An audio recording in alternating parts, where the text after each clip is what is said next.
National Commission on Indigenous People, or NCIP, has an appeal to legislators in connection with the proposed Bangsamoro entity in Mindanao.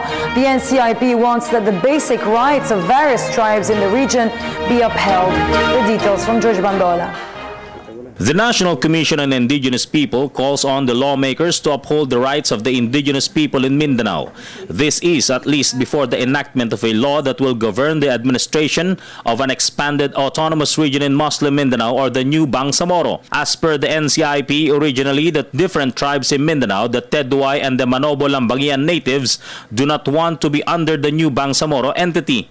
But since the final peace agreement has already been signed pending the formal enactment of a Bangsamoro basic law, the NCIP just wants to uphold the basic rights of the different Mindanaoan tribes.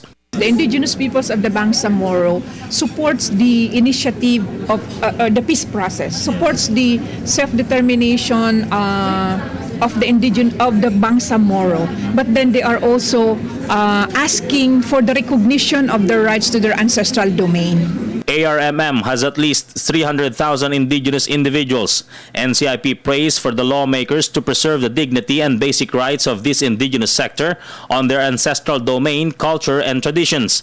A repercussion of the Mama Sapano incident is feared to occur and may bring uneasiness to these indigenous communities.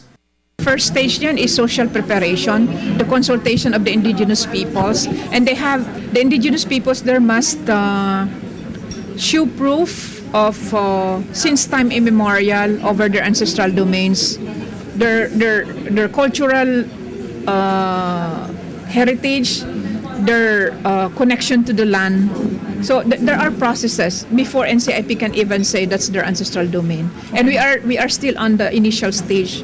Okay ma'am, linawin ko lang po. Hindi sila mawawala dun sa lugar na yon, ano? Pero poprotektahan ng Bangsamoro law yung kanilang karapatan. Tama po ba yun? Dapat ganun.